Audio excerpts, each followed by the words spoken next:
السلام علیکم ورحمۃ اللہ نحمدہ و نصلی علی رسولہ الکریم اما بعد۔ آج 10ویں پارے میں سورہ توبہ، اس کو سورہ توبہ بھی کہتے ہیں، سورہ برات بھی کہتے ہیں۔ سورہ توبہ تو اس لیے کہتے ہیں کہ اس سورت کے آخر میں 3 صحابہ کرام رضوان اللہ علیہم اجمعین کی توبہ کی قبولیت کا ذکر ہے۔ وہ جہاد سے پیچھے رہ گئے تھے، تو اس وجہ سے 50 دن تک ان کا معاملہ جو ہے وہ حضور علیہ السلام نے فرمایا تھا کہ بھئی ان سے کوئی بات چیت نہ کرے، وہ آگے تفصیل آئے گی۔ تو ان کی توبہ کی قبولیت کا ذکر ہے، اس لیے اس کو سورۃ توبہ کہہ دیتے ہیں۔ اور سورہ برات اس لیے کہتے ہیں کہ اس میں مشرکین کے ساتھ اللہ کے نبی صلی اللہ علیہ وسلم کو اور مسلمانوں کو معاہدات جو ہوئے تھے اس سے علیحدگی کے ذکر ہے، اس لیے اس کو سورہ برات کہتے ہیں۔ برات کے معنی علیحدگی، اس لیے اس کو سورہ برات کہتے ہیں۔ اس سورت کے شروع میں بسم اللہ نہیں ہے۔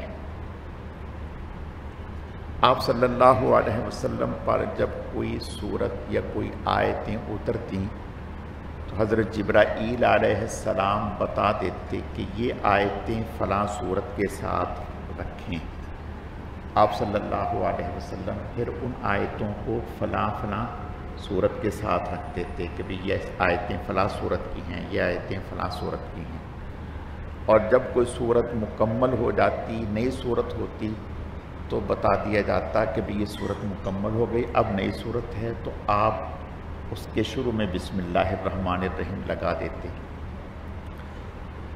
یہ سورہ توبہ جو ہے اس کے شروع میں حضرت جبرائیل علیہ السلام نے نہیں بتلایا بسم اللہ الرحمن الرحیم پڑھنے کا، اور آپ صلی اللہ علیہ وسلم نے بھی نہیں بتلایا تھا، اور اسی اثناء میں آپ صلی اللہ علیہ وسلم کا وصال ہو گیا۔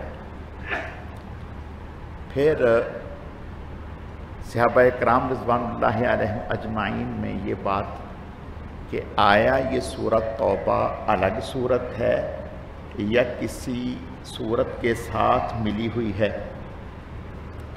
تو صحابہ کرام رضوان اللہ علیہم اجمعین اس معاملے میں خاص فکر مند تھے۔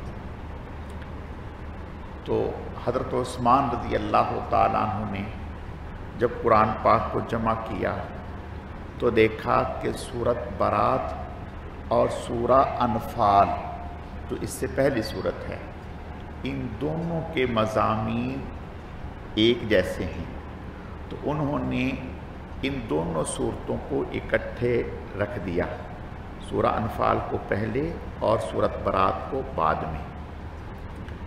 اب چونکہ بسم اللہ حضور کے وقت میں تھی نہیں، اس لیے بسم اللہ نہیں لکھی۔ بسم اللہ نہ لکھنا یہ اس بات کی ہے، علامت ہے کہ یہ پہلی ہی سورت کا ایک حصہ ہے، اور اس لیے بھی کہ حضرت جبرائیل علیہ السلام نے بسم اللہ نہیں پڑھی اور نہ لکھنے کا حکم فرمایا۔ تو علماء کہتے ہیں کہ اگر کوئی آدمی پچھلی سورت سے پڑھتا ہوا قرآن پاک آئے اور اس سورت کو شروع کرے تو پھر بسم اللہ الرحمن الرحیم نہ پڑھے۔ جیسے ہم اس سے سورہ انفال پڑھیں گے، اس کے بعد ہم نے فوراً اگلی سورت شروع کرنی ہے تو بسم اللہ نہ پڑھیں، یہی حکم ہے۔ لیکن اگر کسی نے تلاوت ہی اس سے شروع کرنی ہے تو پھر بسم اللہ الرحمن الرحیم پڑھ سکتے ہیں، اس لیے کہ یہ قرآن ہے اور قرآن پاک شروع کرنے سے پہلے بسم اللہ الرحمن الرحیم پڑھی جائے۔ اس صورت میں، سورت برات میں اللہ پاک نے فتح مکہ کا ذکر فرمایا ہے، غزوہ حنین کا ذکر فرمایا ہے، حضرت عزیر علیہ السلام کا ذکر ہے، حضور علیہ السلام کی ہجرت کا ذکر ہے، صدقات کا ذکر ہے، اور پھر غزوہ تبوک کا ذکر ہے۔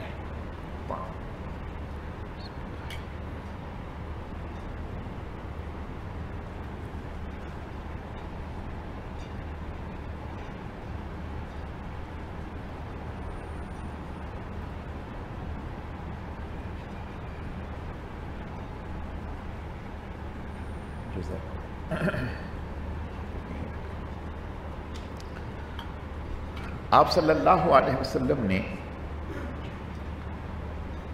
سن 6 ہجری میں جب آپ نے خواب دیکھا تھا کہ میں عمرہ ادا کرنے جا رہا ہوں، یہ آپ نے خواب دیکھا تھا، اور صحابہ اکرام کو فرمایا کہ میں نے خواب دیکھا ہے، تو صحابہ اکرام میں ایک جذبہ بیدار ہوا کہ عمرے کے لیے جانا چاہیے۔ تو اس وقت آپ صلی اللہ علیہ وسلم جب عمرے کے لیے تشریف لے گئے تو مشرکین نے آپ کو عمرہ نہیں کرنے دیا۔ یہ تفصیل آئے گی 26ویں پارے سورہ فتح میں، اس کی پوری تفصیل آئے گی انشاءاللہ، وہاں اس کا پورا ذکر ہے۔ اس موقع پر جب عمرہ نہ کرنے دیا اور خاصی چپکلش تھی اور قریب تھا کہ جنگ چھڑ جائے، لیکن اللہ تعالیٰ کی طرف سے حضور علیہ الصلوۃ والتسلیم کو یہ حکم دیا گیا کہ آپ صلح کر لیں جیسے بھی ہو، اور یہ صلح، اس کو قرآن نے حضور کے لیے فتح مبین قرار دیا۔ یہ جو صلح ہوئی تھی یہ 10 سال کے لیے ہوئی تھی کہ 10 سال نہ ہم مشرکین کے خلاف کوئی اقدام کریں گے، نہ وہ ہمارے خلاف کوئی اقدام کریں گے۔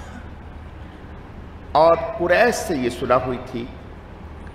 اس میں کچھ قبائل ایسے تھے جنہیں چھوڑ دیا گیا، ان کا دل چاہے وہ قریش سے مل جائیں، ان کا دل چاہے وہ حضور سے مل جائیں۔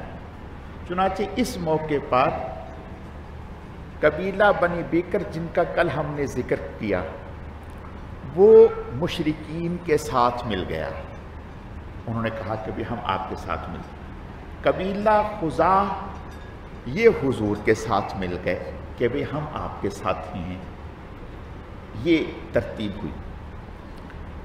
اب جب یہ ہوا تو 7 ہجری میں، سن 7 ہجری میں آپ صلی اللہ علیہ وسلم عمرۃ القضاء کرنے کے لیے، یعنی اگلے سال عمرہ ادا کرنے کے لیے تشریف لے گئے۔ آپ نے اس معاہدے کے تحت عمرہ کیا اور 3 دن تک مکہ میں رہے، پھر آپ صلی اللہ علیہ وسلم واپس تشریف لے آئے۔ اس کے 5-6 مہینے بعد جو مشرکین کے حلیف تھے، یعنی جو مشرکین کی پارٹی کے لوگ تھے، قبیلہ بنی بکر والے، انہوں نے ایک رات کو اچانک جو حضور صلی اللہ علیہ وسلم کے حلیف تھے قبیلہ خزاع، ان کے اوپر حملہ کر دیا۔ ان کی آپس میں چپکلش تھی، انہوں نے ان پر حملہ کیا۔ مشرکین نے اس قبیلہ بنی بکر جو ان کے حلیف تھے، ان کی مدد بھی کی، ان کا اسلحہ بھی دیا، اور ان کے ساتھ اپنے ساتھ لوگ بھی ملائے، اور کہا کہ وہ تو اتنی دور ہیں مدینہ، ان کو کہاں خبر ہوگی، تو معاملہ رفع دفع ہو جائے۔ اس طرح سے جب یہ حرکت کی تو گویا انہوں نے اس معاہدے کو توڑ دیا۔ اب وہ جو قبیلہ خزاع کے لوگ تھے وہ حضور صلی اللہ علیہ وسلم کے پاس پہنچے کہ انہوں نے ہمارے ساتھ یہ بد عہدی کی ہے۔ آپ صلی اللہ علیہ وسلم اس وقت وضو فرما رہے تھے عصر کا، تو آپ نے فرمایا نصرتو نصرتو نصرتو، میں تمہاری مدد کروں گا، میں تمہاری مدد کروں گا۔ تو اس طرح سے آپ حضرت میمونہ رضی اللہ تعالیٰ نے فرمایا کہ آپ صلی اللہ علیہ وسلم وضو فرما رہے ہیں، کس سے؟ یا رسول اللہ آپ کس سے؟ فرمایا کہ انہوں نے قبیلہ بنی بکر نے قبیلہ خزاع کے ساتھ بدعہدی کی ہے اور ان کے اوپر حملہ کیا ہے، تو وہ مدد کے لیے میرے پاس آئے ہیں۔ ابھی وہ آئے نہیں تھے، وہ ابھی آئے نہیں تھے۔ حضور صلی اللہ علیہ وسلم کو اللہ پاک نے وحی کے ذریعے سے پہلے اطلاع دی، آپ وضو فرما رہے تھے۔ جب وہ آئے انہوں نے آ کر کے بتایا، حضور کو تو پہلے اطلاع ہو گئی تھی۔ حضور نے فرمایا آپ اطمینان رکھیں، اور حضور صلی اللہ علیہ وسلم نے خاموشی اختیار کی۔ اب پہلے جو 3 جنگیں ہو چکی تھی، جنگ بدر، جنگ احد اور جنگ خندق، جس کو جنگ احزاب کہتے ہیں، اس میں مشرکین مکہ نے یہ اچھے سے دیکھ لیا تھا کہ ان کے ساتھ اللہ تعالیٰ کی ایک غیبی طاقت ہے۔ حضور صلی اللہ علیہ وسلم کے ساتھ اللہ تعالیٰ کی غیبی مدد، طاقت کے کرشمے، مظاہر انہوں نے اچھے سے دیکھ لیے تھے۔ اب جب یہ ہوا تو مشرکین مکہ نے دیکھا کہ اللہ کے نبی خاموشی اختیار کر رہے ہیں، اس کا مطلب یہ ہے کہ حالات نارمل نہیں ہیں، خطرہ ہے۔ اب وہ گھبرا گئے، انہوں نے گھبرائے تو انہوں نے یہ کیا، جو ان کے سردار تھے ابو سفیان، اس وقت تک ایمان نہیں لائے تھے اور یہ ان کے قیادت کرتے تھے جنگوں کی، انہیں بھیجا، یہ آئے مدینہ حالات کا جائزہ لینے کے لیے، اور کوشش تھی کہ کسی طریقے سے حضور سے معذرت کر کے اس عہد کو، جو عہد شکنی ہو گئی، اس کو دوبارہ سے بحال کر لیا جائے۔ یہ حضور صلی اللہ یہاں مدینہ میں آئے، مدینہ میں آ کر انہیں اندازہ ہو گیا کہ حضور صلی اللہ علیہ وسلم تو ہمارے خلاف جو ہے وہ خفیہ طور پر تیاری کر رہے ہیں لشکر کشی کی، حالات ٹھیک نہیں۔ اب یہ بھاگے حضرت سیدنا صدیق اکبر، حضرت عمر اور دیگر بڑے بڑے جلیل القدر صحابہ کے پاس کہ کسی نہ کسی طریقے سے معاملہ رفع دفع ہو جائے، لیکن کسی صحابی نے کوئی ان کو پکڑائی نہیں دی۔ اب یہ مایوس ہو کر واپس آ گئے، اور آپ صلی اللہ علیہ وسلم نے بھرپور تیاری کی، تیاری کر کے سن 8 ہجری میں 10 رمضان المبارک کو آپ صلی اللہ علیہ وسلم 12,000 لشکر کے ساتھ آپ نکل پڑے۔ جب آپ 12,000 لشکر کے ساتھ نکلے تو مشرکین کے ہاتھ پاؤں جو ہے وہ پھول گئے، اور وہ ان میں اتنا دم خم نہیں تھا کہ وہ اتنے لشکر کے ساتھ مقابلہ کر سکے۔ اور اسی موقع پر یہ ابو سفیان جو ہیں، یہ ایک رات کو آپ صلی اللہ علیہ وسلم جب آئے تو یہ پہلے ہی رات کو حالات کا جائزہ لینے کے لیے نکلا۔ جب حالات کا جائزہ لینے کے لیے نکلا تو اللہ کا کرنا، حضرت عباس رضی اللہ تعالیٰ عنہ سے ان کی ملاقات ہو گئی۔ حضرت عباس رضی اللہ تعالیٰ عنہ نے ان کو چھپا کر ایک جگہ کھڑا کر دیا اور کہا کہ دیکھو حضور کا لشکر دیکھو۔ جب اس نے لشکر دیکھا، قبائل دیکھے، تو یہ پریشان ہو گیا۔ تو اس نے کہا، حضرت عباس نے، کہ تم اسلام لے آؤ، اسلام لے آؤ۔ انہوں نے چھپا کر خفیہ طریقے سے انہیں حضور کے سامنے پیش کر دیا، اور حضرت عباس رضی اللہ تعالیٰ بہت دانا تھے، بہت دانا تھے، اور بڑے زیرک تھے، ذہین تھے، بڑی صلاحیتوں کے مالک تھے۔ حضرت عباس رضی اللہ حضور کے چچا تھے، تو حضرت عباس رضی اللہ تعالیٰ نے کہا، یا رسول اللہ، یہ ابو سفیان ہے، یہ کلمہ پڑھنے کے لیے آیا ہے، اس کو آپ نے خیر ان کو مسلمان کیا۔ اور حضرت عباس نے حضور سے کہا چپکے سے، یا رسول اللہ، یہ چودھری آدمی ہے، بڑا آدمی ہے، اس کی تھوڑی سی دلجوئی فرما دی۔ تو حضور نے فرمایا کہ بھئی جو ابو سفیان کے گھر میں داخل ہو گیا اس کو پناہ مل گئی۔ اللہ اکبر! اندازہ کریں کہ جنگ خندق میں، جنگ احد میں، یہ ان کے لشکر کا سپہ سالار تھا، لشکر کا سپہ سالار تھا. جنگ احد میں میں آپ کو بتا چکا ہوں کہ ابو سفیان نے کہا تھا کہ محمد ہیں، ابو بکر ہیں. حضور نے فرمایا جواب نہیں دینا، خاموش رہیں. پھر کہا عمر ہیں، حضرت عمر خاموش رہے. پھر کہنے لگا کہ سارے ختم ہو گئے، مر گئے. اولو حبل، حبل بلند ہو گیا. اور جب یہ کہا حضرت عمر رضی اللہ تعالیٰ سے برداشت نہ ہوا. کہا اللہ کے دشمن محمد الرسول اللہ بھی زندہ ہیں، ابو بکر بھی زندہ ہیں، میں عمر بھی زندہ ہوں. اللہ نے ہمیں باقی رکھا ہے تمہاری خبر لینے کے لیے. اور حضور نے فرمایا کہ تم اس کا جواب دو. کہو کہ اس نے کہا اولو حبل، اور تم کہو اللہ مولانا، ہمارے اللہ بلند ہیں، اللہ ہمارے بڑے ہیں. تو خیر یہ ہوا. تو یہ ابو سفیان بڑا آدمی تھا، لیڈر آدمی تھا.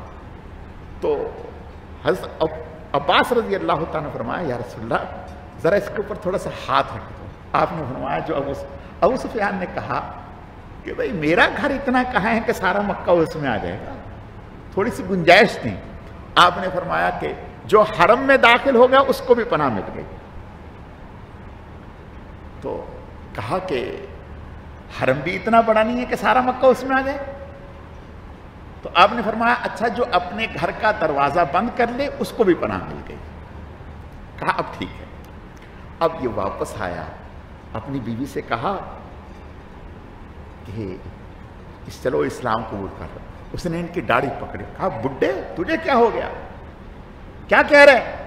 کہا ہاں میں مسلمان ہو گیا، آپ بھی کلمہ پڑھ لو اور نہیں تو کوئی شکل نہیں ہے بچنے کی. اور اتنا بڑا لشکر ہے کہ آج کوئی ٹک نہیں سکے گا سامنے. اللہ اکبر. اور جو ان کی اہلیہ تھی اس کا نام تھا ہندا. بہت اس کے دل میں بغض تھا. جب احد میں حضرت حمزہ رضی اللہ تعالیٰ کو شہید کیا تو اس نے انعام رکھا ہوا تھا. حضرت حمزہ رضی اللہ تعالیٰ کا کلیجہ نکالا، ہونٹ کاٹے، کان اور ناک کاٹی. تو اس نے کلیجہ چبانے کی کوشش کی، کچا کلیجہ چبانے کی، نہیں نگل سکی. اور جو اعضاء کٹے تھے ان کا ہار بنا کر کے اپنے گلے میں ڈالا. یعنی اس قدر تیش تھا. پیچھے جو جنگ ہوئی تھی جنگ بدر، اس میں جو ان کے بڑے مارے گئے تھے ان کا انتقام لینے کے لیے اس قدر تیش تھا، اس قدر غصہ تھا، بہت نفرت تھی. تو بہت اس نے اس وقت یہ کیا. تو ظاہر سی بات ہے. تو کہا کہ کیا کہہ رہے ہو تم، اور تم ایمان کی بات. اس نے کہا میں اسلام قبول کر لیا، تم بھی چلو ورنہ کوئی شکل نہیں. اللہ اکبر. کچھ ایسے لوگ تھے، آگے تفصیل آئے گی انشاءاللہ، کچھ ایسے لوگ تھے جن کے بارے میں حضور کو یہ کہا گیا. اس میں ایک ابن خطل تھا جو بیت اللہ کا پردہ پکڑے ہوا تھا. یعنی بیت اللہ کا پردہ پکڑنے کا معنی کہ میں نے پناہ لی ہوئی ہے. آپ کو بتایا کیا یا رسول اللہ، اس نے فرمایا اس کو وہیں قتل کر دو. بیت اللہ کا غلاف پکڑا ہو، فرمایا وہیں اس کی گردن اڑا دو. اور یہ دجال وہ تھا جو مرتد ہو گیا تھا اور ایک صحابی کو قتل کر کے آیا تھا اور حضور صلی اللہ علیہ وسلم کی توہین کیا کرتا تھا، ہجو کیا کرتا تھا، آپ کے خلاف اشعار پڑھا کرتا تھا. تو اس کے اتنے جرائم تھے. آپ نے فرمایا اس کو وہیں قتل کر دو. اور کئی لوگوں کو قتل کیا گیا. باقی جب مکہ فتح ہو گیا آپ صلی اللہ علیہ وسلم، اور اس موقع پر جب یہ لشکر جا رہا تھا تو ایک صحابی نے کہا کہ آج جو ہے، آج تو جنگ کا دن ہے اور آج دیکھیں ہم کیا بدلہ لیتے ہیں. تو ابو سفیان نے حضور نے فرمایا نہیں، یہ صحیح نہیں کہہ رہے، نہیں، آج جنگ کا، آج رحم کا دن ہے، آج رحم کا دن ہے. اور آپ نے جب آپ مکہ میں داخل ہوئے تو اس عجز و انکساری کے، عاجزی کے ساتھ آپ کا سر کچاوے کے ساتھ لگ رہا، سر جھکا ہوا تھا. فاتحانہ انداز میں جب آپ مکہ میں داخل ہوئے، لوگ دیکھ رہے تھے کہ آج پتہ نہیں کیا ہوگا. اب قریش جنہوں نے آپ کو نکالا، آپ کے ساتھ ظلم و زیادتی کی، وہ سامنے لائن میں کھڑے ہوئے تھے۔ اب ان کے لیے کیا آرڈر ہے؟ کچھ بھی ہو سکتا تھا، ان کی گردنیں بھی اڑ سکتی تھی، اور وہ بھی سمجھ رہے تھے کہ اب ہمارے ساتھ کچھ بھی ہو سکتا ہے۔ آپ نے ارشاد فرمایا کیا کہتے ہو کہ تمہارے ساتھ کیا ہونے والا ہے؟ اب وہ خاموش تھے۔ آپ نے فرمایا سنو، لا تثریب علیکم اليوم اذهبوا فانتم الطلقاء، آج کے دن تم پر کوئی ملامت نہیں، میں تمہارے لیے وہی کہتا ہوں جو یوسف علیہ السلام نے اپنے بھائیوں کے لیے کہا تھا۔ جیسے انہوں نے اپنے بھائیوں کو معاف کر دیا، میں نے بھی آپ سب کو معاف کر دیا۔ اللہ اکبر! انہیں اس کی توقع ہی نہیں تھی کہ ہمارے ساتھ یہ ہوگا۔ ان تو یہ سمجھتے تھے کہ آج ہماری گردنیں اڑیں گی، دنیا دیکھے گی۔ آپ نے فرمایا سب کو میں نے معاف کر دیا۔ اب اس میں بہت سارے لوگ ایمان لائیں۔ حضور صلی اللہ علیہ وسلم کے اس بلند اخلاق کو دیکھ کر بہت سارے لوگ مردوں میں ایمان لا رہے، اور بہت رش لگ گیا، عورتوں میں ایمان لا رہی، مردوں میں۔ حضور نے کام کو مختصر کرنے کے لیے مردوں سے خود بیعت لینے لگے، عورتوں کی طرف حضرت عمر کو بھیج دیا، فرمایا آپ عورتوں سے بیعت لیں۔ دیکھیں حضور کا حضرت عمر پر اعتماد دیکھیں، ورنہ تو یہ چاہتے ہیں کہ مردوں کی طرف حضرت عمر کو بھیج دے، عورتوں کی طرف خود چاہتے، نہیں، عمر پر اتنا اعتماد تھا۔ تو کچھ عورتوں نے حضور سے بیعت کی، اور یہ جو ہیں ہندا، یہ نقاب لگا کے آئے اپنے آپ کو چھپا کر، تاکہ پہچان نہ سکیں۔ اور جب حضور سے بیعت ہو گئی تو کہنے لگی مجھے پہچانے ہیں؟ آپ نے فرمایا تو ہندا ہے؟ کہنے لگی ہاں میں ہندا ہوں، اور کہنے لگی سنو، سب سے اس سے پہلے روئے زمین پر سب سے زیادہ ناپسندیدہ چہرہ آپ کا تھا، میری نظر میں سب سے ناپسندیدہ دین آپ کا تھا، لیکن خدا کی قسم اب سب سے محبوب چہرہ آپ کا ہے اور سب سے محبوب دین آپ کا ہے۔ یہ میرے آقا کا معجزہ ہے۔ نہیں سمجھ میں آئی بات کہ چند لمحے پہلے جو اس قدر تیش رکھنے والی خاتون کے شوہر کی داڑھی پکڑ کے کہا بڈھے کیا کر رہا ہے، اب اللہ پاک نے دل کی کایا پلٹ دی۔ اب حضور کی محبت دل میں اتنی اتر گئی، کہنے لگی اللہ کی قسم اب روئے زمین پر سب سے محبوب چہرہ آپ کا ہے اور محبوب دین آپ کا ہے۔ تو یہ صورتحال ہوئی۔ اب جب مکہ فتح ہو گیا، اب اللہ پاک نے حکم دیا کہ اب مکہ والوں کے ساتھ دو طرح کے، مکہ میں کئی طرح کے لوگ تھے۔ ایک تو وہ تھے جنہوں نے متعدد بار بدعہدی کی، عہد شکنی کی، جیسے قبیلہ بنی بکر تھے، یہ قریش تھے، ہر آئے دن ایک تو یہ لوگ تھے، اور ایک وہ لوگ تھے جنہوں نے آپ کے ساتھ معاہدہ کیا، لیکن وہ معاہدہ کوئی اس کی لمٹ نہیں، اور ایک وہ لوگ تھے جنہوں نے آپ کے ساتھ معاہدہ کیا اور اس کی لمٹ تھی کہ اتنے ماہ تک یا اتنے سال تک ہمارے ساتھ معاہدہ ہے۔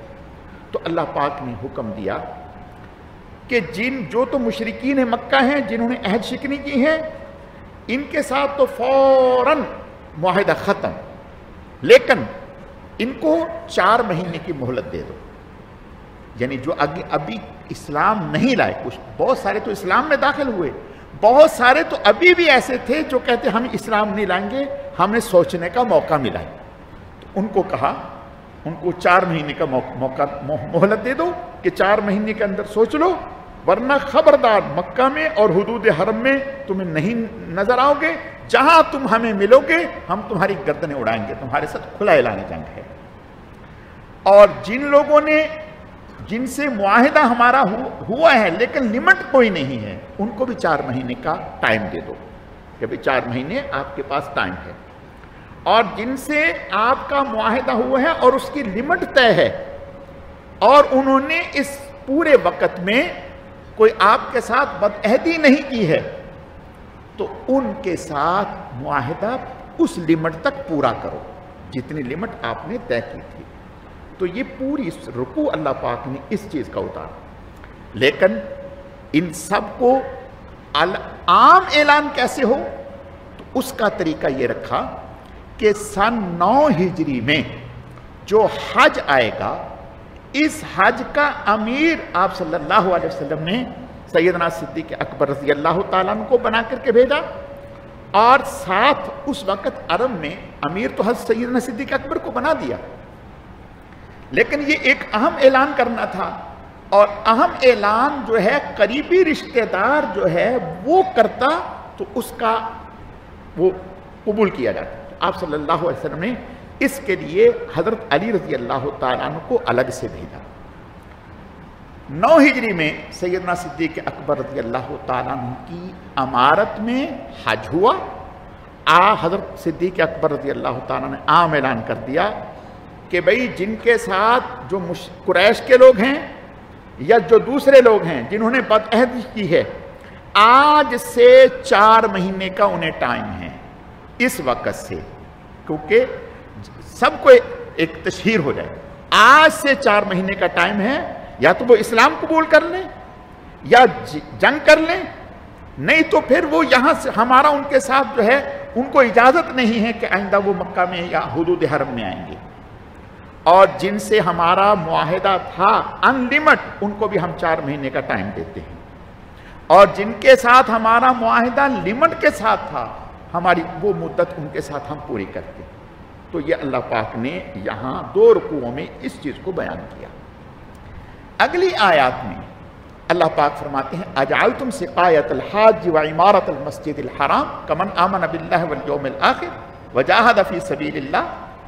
مشرکین سمجھتے تھے کہ ہم بیت اللہ کی متولی کر رہے ہیں، حاجیوں کو پانی پلا رہے ہیں اور حاجیوں کی خدمت کر رہے ہیں، یہ ہم بہت بڑا کام کر رہے ہیں۔ اللہ فرماتے ہیں نہیں، حاجیوں کی خدمت کرنا یہ ایمان کے برابر نہیں ہے، کہ اگر تم یہ سمجھو کہ ہم حاجیوں کی خدمت کر کے جو ہے بہت بڑی نیکی، ٹھیک ہے اچھا کام ہے، لیکن ایمان ہے، ایمان کے برابر نہیں ہے۔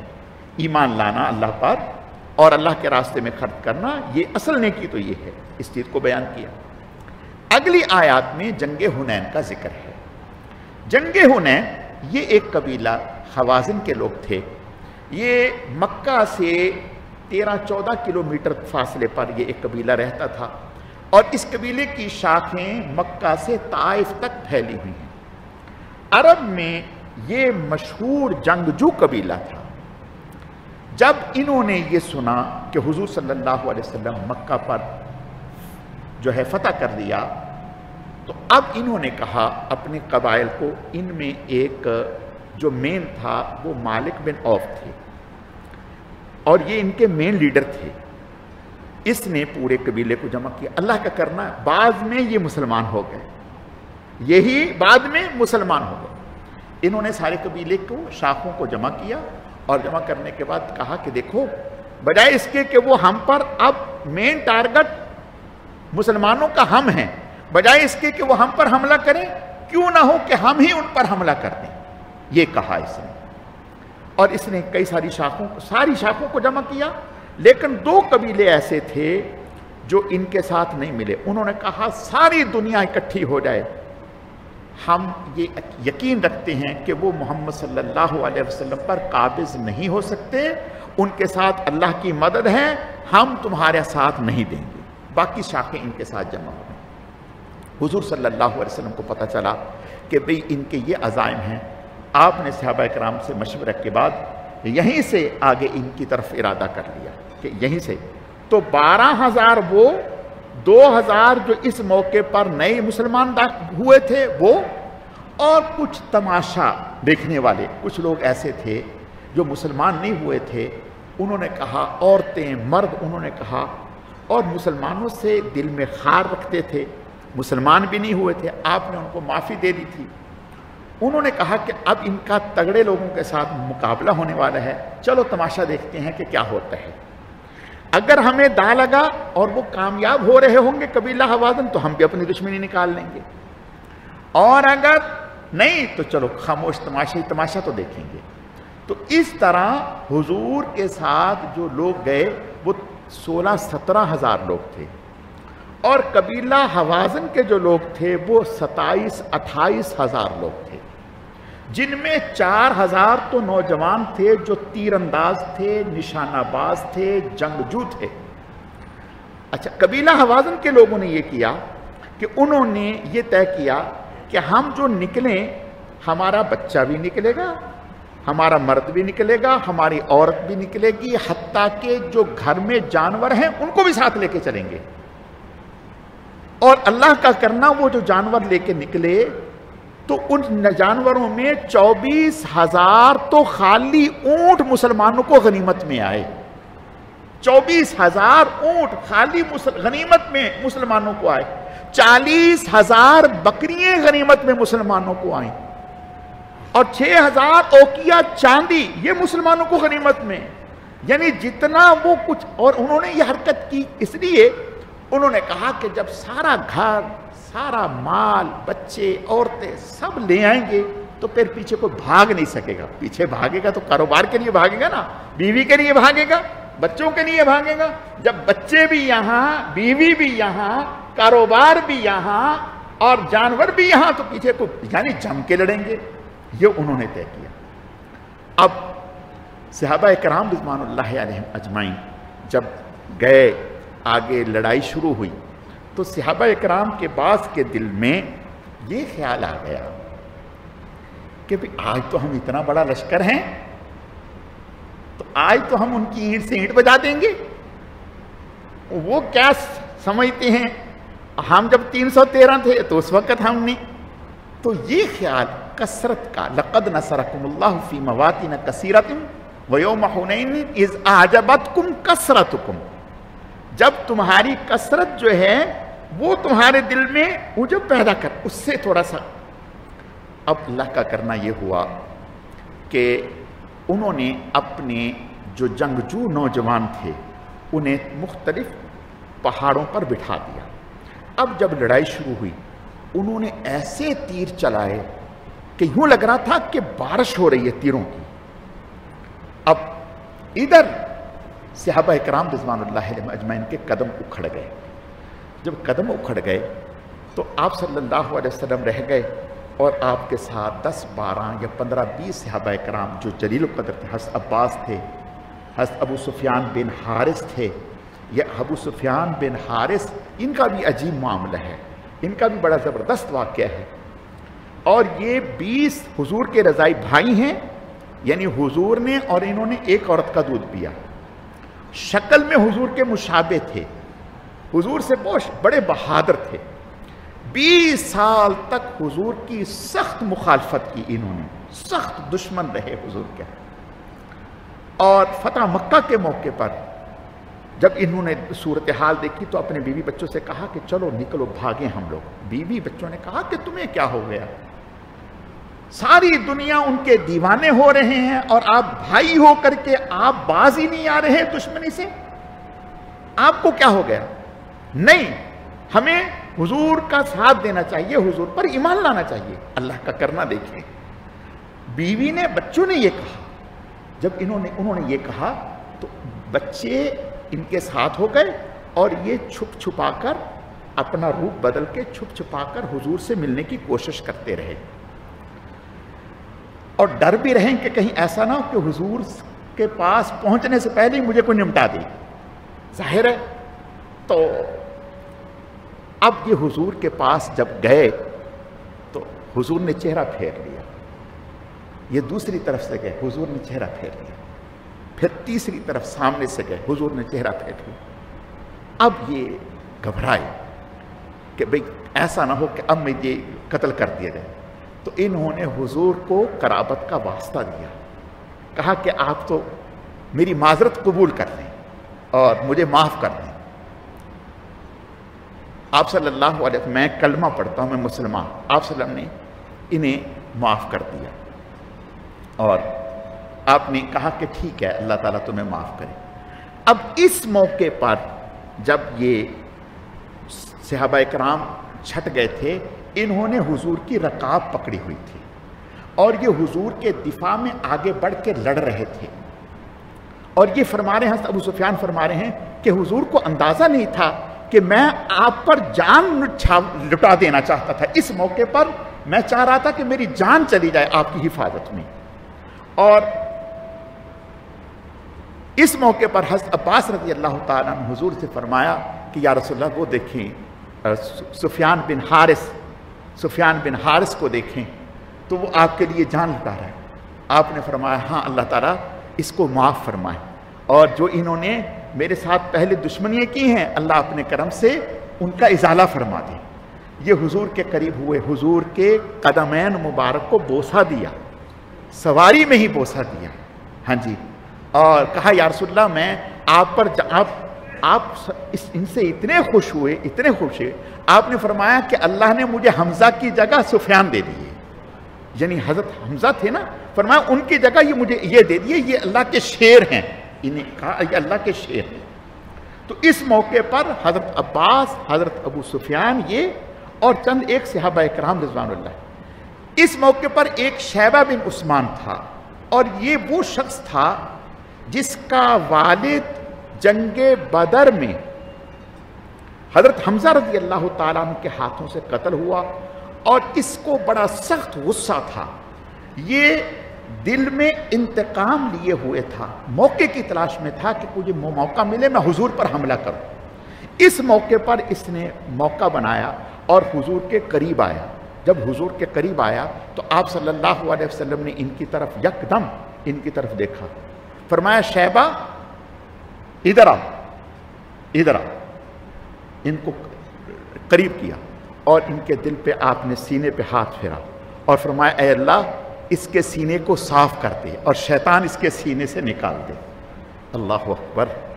ہاں جی، جب یہ کہا تو یہ کہنے لگے کہ جب حضور نے میرے دل پہ ہاتھ پھیرا تو اللہ کی قسم یوں لگا کہ میرے دل کی کایا پلٹ گئی. پہلے جس قدر حضور سے نفرت تھی اب اتنی ہی حضور سے محبت ہو گئی. اب میں نے کہا یا رسول اللہ آپ سے زیادہ محبوب کوئی نہیں ہے. تو اللہ پاک نے اس طرح سے ان کی کایا پلٹ دی. پھر انہوں نے اپنی بتائے کہ یا رسول اللہ پہلے میرے دل میں کیا تھا اب کیا ہے. باقی انشاءاللہ کل اللہ رب العزت سمجھنے کی، عمل کرنے کی توفیق عطا فرمائے. الحمدللہ رب العالمین والعاقبۃ للمتقین والصلاۃ والسلام علی سید المرسلین اللہم صلی علی محمد النبی الامی وعلی آلہ واصحابہ وبارک وسلم وصلی علیہ رب اغفر وارحم وانت خیر الراحمین. اے اللہ اپنے کرم سے، اپنی رحمت سے، اپنے فضل سے ہمارے اس آنے کو، بیٹھنے کو، سننے سنانے کو اپنی بارگاہ میں قبول فرما. کمی کوتاہیوں کو معاف فرما. ہمارے اعمال میں اخلاص پیدا فرما. اپنی رضا نصیب فرما. ہمیں اپنے نیک اور محبوب بندوں میں شامل فرما. اے اللہ رمضان المبارک کی قدر و منزلت پہچاننے کی توفیق عطا فرما. اس کے ایک ایک لمحے کو عبادات میں، ذکر اذکار، تلاوت، نوافل میں لگانے کی توفیق عطا فرما. اے اللہ اس ماہ مبارک میں اور پھر پوری زندگی ہر قسم کے گناہ سے ہماری حفاظت فرما. یا اللہ پاک ہمیں اپنے نیک اور محبوب بندوں میں شامل فرما.